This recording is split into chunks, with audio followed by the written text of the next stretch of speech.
임신하여 배가 부른 한 여성이 가출을 했습니다. 가출이라고 하면 가족의 동의를 받지 않고 무작정 집을 나오는 것입니다. 계획 없이. 그 여성은 종이었습니다. 오라 오면 오고 가라 하면 가야 하는 자유가 없는 그런 노예였습니다. 작년 이맘때 여주인이 그를 불렀습니다. 너는 내 늙은 주인을 위하여 씨바지가 되어라. 선택의 여지가 없었습니다. 그래서 동침을 했는데 몇 달이 지난 다음 배가 불러옵니다. 배가 불러오자 이전에 한 번도 생각해 본 적이 없었던 그런 생각이 마음속에 떠오릅니다. 한평생 종으로 살아온 그가 혹시 이 아기를 낳으면 나도 안방 주인이 될 수도 있겠구나. 그런 생각이 들기 시작하자 자기도 모르는 사이에 주인 마님을 깔보고 무시하고 멸시하는 그런 은행이 나타나기 시작했습니다. 이것이 화근이 되어서 주인 마님은 그를 미워하고 학대하기 시작합니다. 얼마나 심한지 도저히 견딜 수가 없어서 자기도 모르는 사이에 집을 뛰쳐나오고 말았습니다. 집을 뛰쳐나올 때에는 자기 친정집을 생각하며 그곳에 가면은 되겠지 하는 생각으로 브엘세바를 나와서 애굽을 향하여 사막길을 걸어가는데 한참 걸어가다가 생각해 보니 친정집에 가면 뭐합니까? 친정집도 종의 집인데요. 부모도 종이고 형제 자매도 종이어서 다 뿔뿔이 흩어져서 종살이하는 친정집에 가서 기대어 본들 누가 반가워하며 누울 자리가 있겠습니까? 갈 곳이 없습니다. 막막합니다. 뱃속에는 아기가 들어 있습니다. 어디로 가야 합니까? 세상이 이렇게 크고 무서울 줄은 몰랐습니다. 외롭고 슬프고 억울하고 후회도 되었습니다. 정말 비참하고 처참했습니다. 그래도 가야만 했습니다. 또 막 나왔으니까 학대받는 그 집으로부터 가능한 한 더 멀리 가야만 했습니다. 그래서 기운을 얻을 때마다 또 일어나서 걷고 지치면 쉬었다가 기운을 얻으면 또 일어나서 걷습니다. 걷다 보니 샘물 하나가 눈에 들어옵니다. 그 샘물 곁에 앉아서 한숨을 몰아쉬며 땅을 바라봅니다. 그때에 낯선 한 나그네가 다가와서 그에게 말을 겁니다. 사례의 여종 하가라, 네가 어디서 왔으며 어디로 가느냐? 깜짝 놀라죠. 도대체 누구시길래 내 이름을 안단 말입니까? 그리고 내가 누구의 여종인 것까지. 사례의 여종 하가라, 자기를 부르시는 겁니다. 그리고 어디서 왔으며 과거를 묻는 말씀입니다. 과거를 말하자면은 종의 자식으로 태어나서 팔려가지고 남의 집 종살이 하다가 주인 마님이 어느 날 지시하니까 거역할 수 없어서 씨바지로 들어갔다가 조금 교만한 것이 화근이 되어서 미움을 받고 학대를 견디지 못해서 여기까지 왔습니다. 몸도 마음도 상처투성입니다. 어디서 왔는가 자신의 과거를 생각하면은 슬프고 억울하고 상처뿐입니다.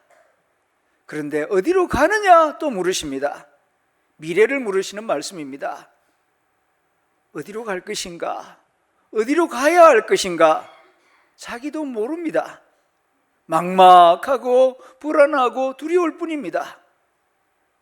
어디서 와서 어디로 가느냐 대답할 말이 없습니다. 하지만 처음 보는 나그네인데 자기 이름을 알고 있고 사례의 여종인 것까지도 알고 있습니다. 그리고 자기의 과거를 다 알고 있는 듯한 나그네입니다.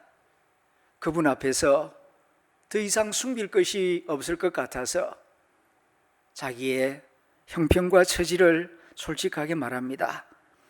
나는 나의 여주인 사례를 피하여 도망하고 있습니다.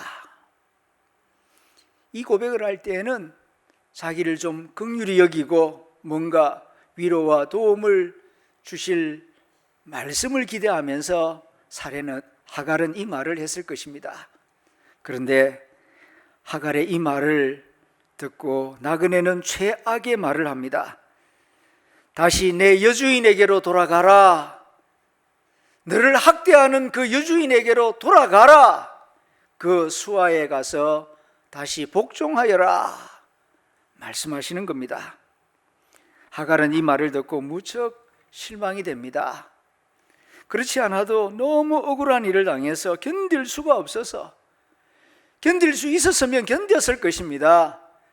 그러나 더 이상 견딜 수가 없어서 집을 뛰쳐나왔는데 자기의 형편과 처지를 이해해 주기는커녕 학대받는 그 집으로 다시 돌아가라고 하니 도무지 내키지 않습니다.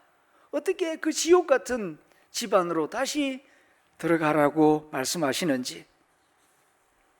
그런데 나그네는 여기서 말을 거치는 것이 아니었습니다. 그녀의 뱃속에 있는 아기가 어떻게 될 것인지 놀라운 말씀을 주십니다. 내가 내 자손으로 크게 번성하여 그 수가 많아 셀 수 없게 해주겠다. 네가 잉태하였은즉 아들을 낳을 것이다. 그 이름을 이스마엘이라 하라. 이는 여호와께서 내 고통을 들으셨음이니라. 이 말씀을 듣는 순간 하갈은 지금 나에게 이 말씀을 주시는 나그네가 예사로운 분이 아니라는 것을 직감합니다. 이는 다름 아닌 여호와의 사자였습니다. 하갈은 그 순간 마음속에 놀라운 감정, 벅차오르는 감동과 감사가 가득하게 됩니다. 왜냐하면 지금까지 여호와 하나님 이름은 알고 있어요. 그러나 여호와 하나님은 자기 주인 아브라함과 사레의 하나님이지 자기같이 비천한 여종의 하나님이 되어주시리라고는 생각한 적이 없었기 때문입니다. 하나님은 잘나고 똑똑하고 유명하고 부자인 그런 아브라함의 하나님이시지 애굽에서 팔려온 비천한 계집종 나 같은 사람의 하나님이 되어 주시리라고는 기대하지 않았기 때문입니다. 그런데 이곳에서 집을 뛰쳐나와 갈 곳 없어서 울부짖고 있는 자기를 이 샘물 곁에서 기다리고 계셨구나. 나를 살펴보고 계셨구나. 하나님이 내 마음의 형편과 처지를 다 알고 계셨구나. 이것이 깨달아지는 순간, 느껴지는 순간 하갈의 가슴 속에는 놀라운 감사와 감동이 가득 차 오르는 것입니다. 하나님은 이렇게 뜻밖의 장소에서 우리를 기다리고 계시고 만나 주실 때가 있습니다. 야곱이 그러했습니다. 아버지와 형을 속이고 삼손 집으로 찾아갑니다. 가나안 땅에서 저 티그리스 유브라데스 강까지는 수천리 길입니다. 가다가 저녁이 되어 돌멩이 하나를 가져다가 베개 삼고 광야에서 엎드려 잠을 잡니다. 그런데 그곳에 주님께서 사다리를 타고 내려오십니다. 야곱을 만나 주십니다. 뜻밖의 장소에서 광야에서 하나님을 만난 야곱은 너무너무 기뻐하며 감사하며 용기를 얻습니다. 그리고 그 만남의 장소를 벳엘, 하나님의 집이라고 명명을 하고 힘과 용기를 얻어 그 먼 길을 걸어가서 나중에 12 이스라엘 지파의 조상이 됩니다. 이승만도 뜻하지 않은 장소에서 하나님을 만났습니다. 그는 전주 이시 왕실의 후손이었죠. 어릴 적에 선교사를 따라다니면서 배제학당에 들어가서 영어를 배웠습니다. 선교사가 세운 학교를 다녔지만 하나님은 만나지 못했습니다. 그런데 어느 날 그가 이제 한성 감옥에 들어가게 됩니다. 목에 칼을 차고 사형 은도를 받고 내일 일을 알지 못하는 가운데에서 감옥 생활을 하고 있을 때 어느 날 밤 자기를 찾아온 하나님을 만나게 됩니다. 하나님을 만난 다음 뜻밖의 일이 잘 풀려서 이제 미국 통역인이 되어서 미국에 건너가게 되고 거기서 유학할 기회를 얻게 되고 나중에 외교관이 되어서 외교 활동을 통하여서 독립운동을 하다가 우리나라 건국 대통령이 되었습니다. 우리 성도님들 가운데에서도 뜻밖의 장소에서 하나님을 만나는 분들이 있습니다. 모태신앙으로 태어났지만 집안에서 예수님을 만나지 못하고 장례식장에서 하나님을 만난 분이 있습니다. 그곳에서 하나님을 만나고 교회에 와서 신앙생활을 하고 있습니다. 주님께서 앞으로 그를 통하여 어떤 일을 이루실는지 우리는 알지 못합니다.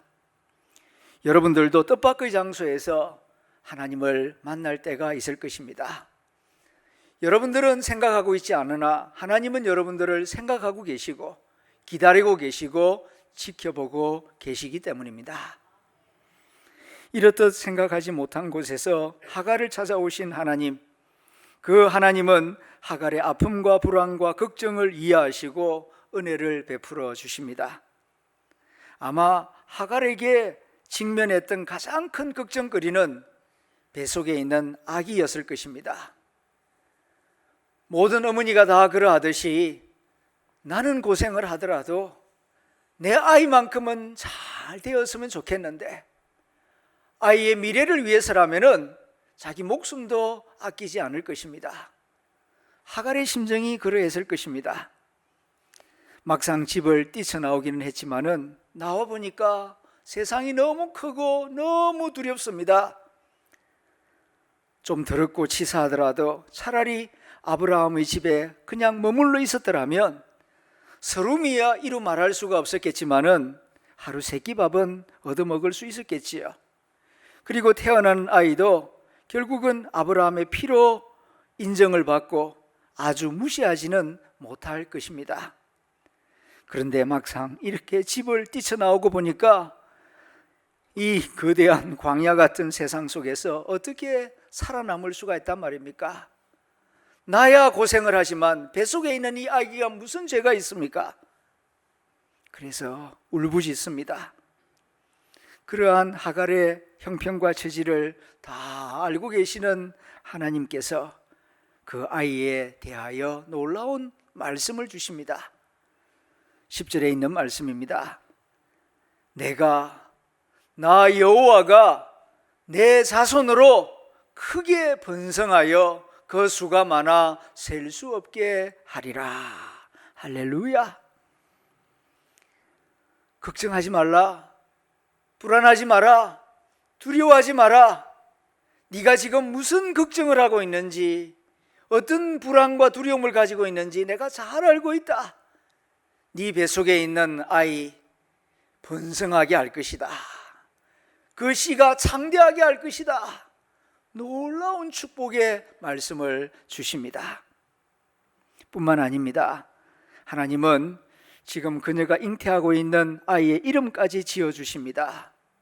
그 아이의 이름을 이스마엘이라 하라. 이는 여호와께서 내 고통을 들으셨습니다. 이름을 지어준다는 것은 무슨 뜻입니까? 내가 그 아이의 아버지가 되어주겠다 하는 뜻이 아닙니까? 아브라함과 사레는 너를 버렸고 그 아이를 버렸지만은 나는 너를 버리지 않는다. 내가 너와 내 아이의 보호자가 되어주겠다 하는 약속입니다. 얼마나 감격스러운 약속입니까? 이스마엘, 히브리어 뜻이 내가 들었다 그런 뜻입니다. 나 여호와가 너의 고통과 억울함과 그 모든 두려움과 불안을 다 보고 들었다. 그러니 내가 너를 보호하고 너를 지켜주겠다. 너는 두려워하지 마라. 걱정하지 마라. 내가 세상 끝날까지 너와 함께 하겠다 하는 약속인 것입니다. 이 말씀을 들었을 때에 하갈이 얼마나 고맙고 감사했겠습니까? 그 말씀을 받고 보니까 내가 오늘 만난 하나님이 나를 살펴보고 계시는 하나님이셨구나. 그래서 하갈이 자기가 만난 하나님을 명명하여 엘로이, 나를 살펴보시는 하나님이라고 이름을 지어 고백하는 것입니다. 그렇습니다. 하나님은 어떤 이유에서든지 태어난 아기를 불쌍히 여기시고 긍휼히 여기시고 자비를 베푸시는 하나님이십니다. 혹시 육신의 부모가 버린 아이는 있을지 모르지만 하나님이 버리는 아이는 없습니다. 모든 생명을 긍휼히 여기시고 복을 내려주시는 하나님이십니다. 사랑하는 성도 여러분, 오늘 우리에게 이런 믿음이 있기를 소망합니다. 아마 오늘날처럼 미래를 말하기 어렵고 힘든 시기도 없을 것입니다. 미래를 내다보면은 다 암울한 소식만 들려옵니다. 초저출산 시대에, 그리고 남북한의 극한 대립, 전쟁이 언제 일어날지도 모르고 핵무기 하나 터지면은 세상 전체가 다 불바다가 될 것입니다. 점점 고령화되고, 그리고 집값은 내려가고, 그리고 수입은 줄고, 몸은 여기저기 아프고, 미래를 생각하지만은 점점 어두워지고 있을 뿐입니다. 오늘 우리의 모습이 마치 아기를 잉태한 채 광야로 내몰린 하갈의 심정과 조금도 다르지 않습니다. 그렇기 때문에 오늘의 말씀은 예배드리는 우리에게 더욱 힘이 되고 위로가 되는 줄로 믿습니다. 내 잘못이 전혀 없었던 것은 아닙니다.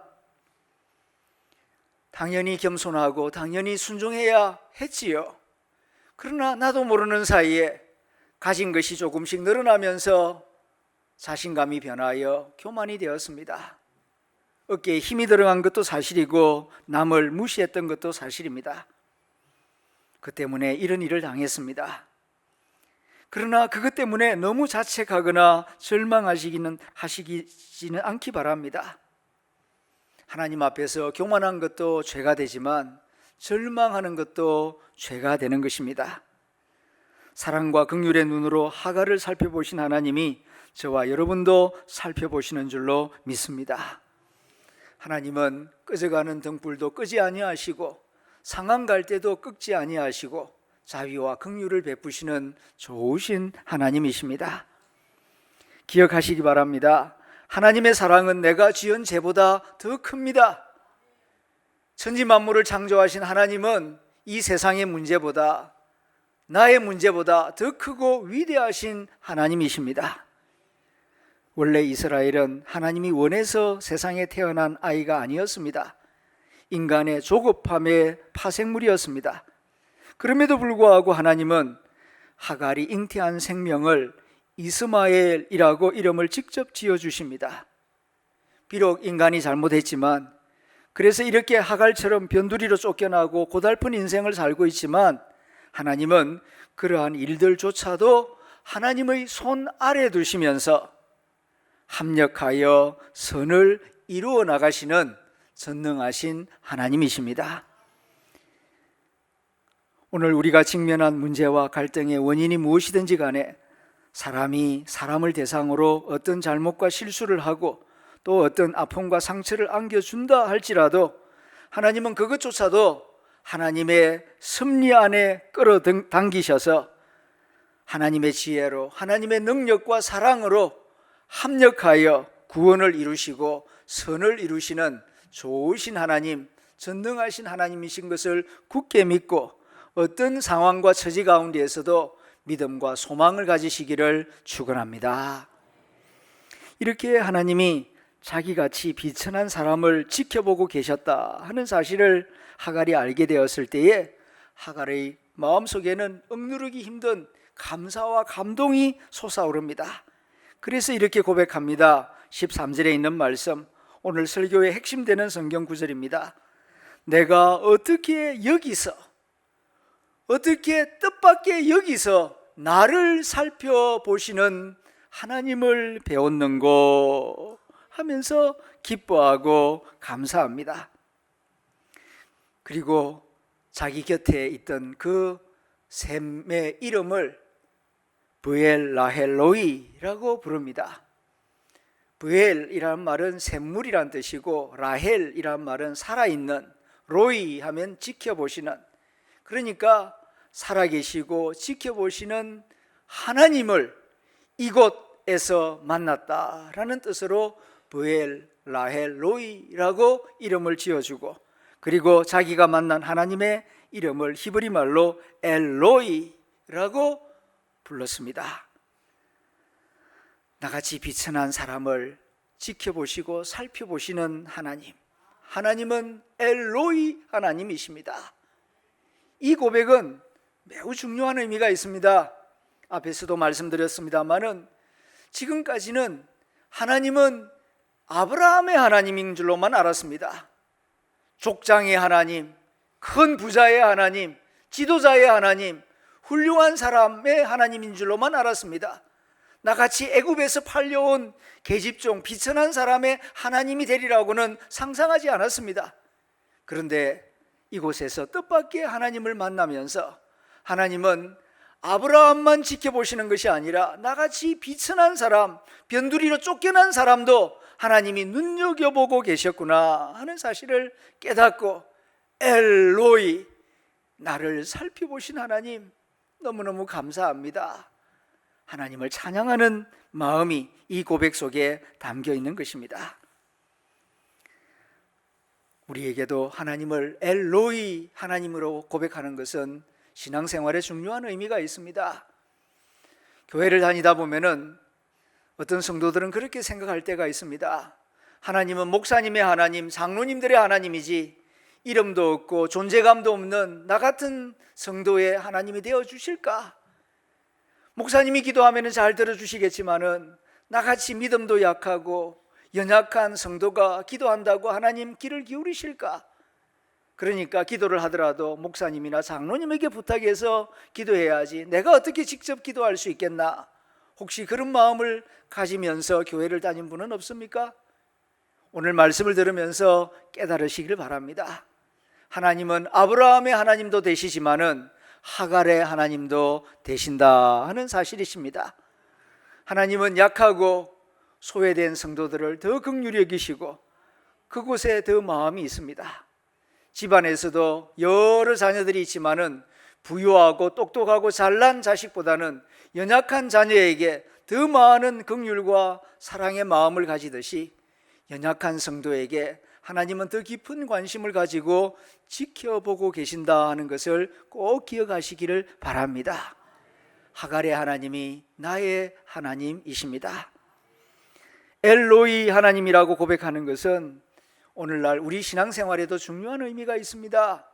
나를 살펴보시는 하나님, 이 하나님을 기억할 때 우리는 인내할 수 있는 힘을 얻게 됩니다. 도저히 견딜 수 없고 참을 수 없는 상황일지라도 엘로이 하나님, 나를 살펴보고 계시는 하나님을 생각하면은 참을 수 있는 새 힘을 얻게 될 것입니다. 그리고 엘로이 하나님을 생각할 때에 더욱 충성할 수 있게 됩니다. 사람이 보나 안 보나 하나님이 나를 살펴보고 계신다, 이것을 기억하면은 더욱 충성하고 최선을 다하는 사람이 됩니다. 세 번째는 엘로이 하나님을 기억하게 될 때에 우리는 기도할 수 있는 사람이 됩니다. 도무지 기도할 수 없는 소망이 다 끊어진 상황이 되었다 할지라도 엘로이 하나님, 나를 지금도 살펴보고 계신다는 사실을 생각하면은 다시 한번 희망을 가질 수 있고 기도할 수 있는 영적인 힘을 얻게 되는 것입니다. 그러므로 항상 엘로이 하나님을 기억하면서 승리하는 성도들이 다 될 수 있기를 축원합니다. 엘로이 하나님을 만난 하갈은 이제 자신의 삶을 새롭게 바라볼 수 있게 됩니다. 지금까지는 내 인생이라고 하는 것은 너무나 비참하고 억울하고 열심히 살아본들 무슨 의미가 있겠나 허무한 인생이었습니다. 미당 서중주 선생님은 자화상이라고 하는 시에서 이런 고백을 합니다. 내 아버지는 종이었다고, 내 아버지는 노비였다고, 그래서 세상은 바뀌어도 부끄러움만 가득했다고, 내 아버지는 헐떡거리며 돌아다니는 숙회와 같았다고, 그것이 나의 자화상이었다고, 그렇게 고백하는 시를 읽어볼 수가 있습니다. 하갈이 그랬을 것입니다. 하나님을 만나기 전까지는 내 부모도 종이었고, 나도 종이었고, 내 형제들도 종이었고, 내 생각, 내 의지 어느 누구도 물어보는 자가 없었습니다. 오라 하면 가야 하고, 가라 하면 가야 하고, 씨바지가 되라 하면은 씨바지가 되어야만 했습니다. 자기의 선택 어느 누구도 존중해 주는 적이 없었습니다. 내가 선택한 인생이 아니었고 던져진 인생이었습니다. 그런데 이곳에서 나를 살펴보고 계시는 하나님을 만나고 난 다음에는 내 인생이 나 혼자가 아니라는 것을 알게 되었습니다. 지금까지는 이 광대한 세상에서 나 혼자다라고 생각하며 살아왔습니다. 그러나 엘로이 하나님을 만난 다음에는 나 혼자가 아닙니다. 하늘에 계신 하늘 아버지께서 나를 살펴보고 계십니다. 이제 나는 혼자가 아니라 하나님이 나와 함께 하십니다.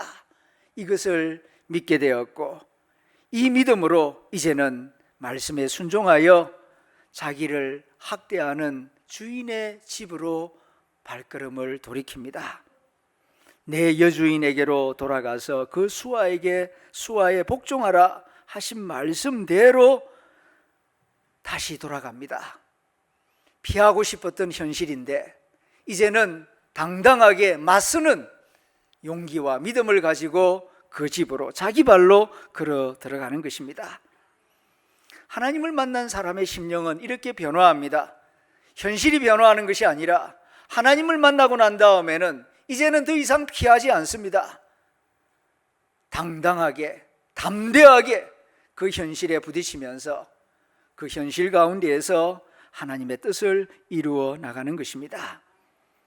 볼지어다 내가 세상 끝날까지 너희와 항상 함께하리라. 강하고 담대하라. 하나님의 음성을 듣는 모든 성도들이 다 될 수 있기를 축원합니다. 오늘 우리가 읽은 창세기 16장에 기록된 이 하갈의 이야기는 우리가 그동안 잘 생각하지 못하였던 하나님의 모습을 깨닫게 합니다. 그동안 우리는 하나님의 관심사가 아브라함과 그의 가정에만 있다고 생각하였습니다. 그러나 교회 안과 밖에는 사실 아브라함 같은 사람보다 하갈 같은 사람들이 더 많습니다. 하나님은 아브라함 같은 사람만 사랑하시는 것이 아니라 하갈 같은 사람도 사랑하시고 살펴보시고 은혜를 베푸시는 참 좋으신 하나님이십니다. 예수님이 이 땅에 오셔서 공생애를 시작하실 때에 이 말씀을 하셨습니다. 누가복음 4장 18절에 기록된 말씀입니다. 주의 성령이 나 예수에게 임하셨으니 이는 가난한 자에게 복음을 전하게 하시려고 내게 기름을 부으시고 나를 보내사 포로된 자에게 자유를, 눈먼 자에게 다시 보게 함을 전파하며 눌린 자를 자유롭게 하고 주의 은혜의 해를 전파하게 하려 하심이라. 이러한 하나님 아버지의 뜻을 이루게 하기 위하여 독생자 예수님이 이 땅에 오신 것입니다. 그러므로 주 예수님을 마음에 모시기를 바랍니다. 그리고 예수님과 늘 동행하십시오. 그리하면 하갈에게 함께하였던 하나님의 은혜와 자비와 평강이 저와 여러분과도 항상 함께하실 줄로 믿습니다. 기도하겠습니다.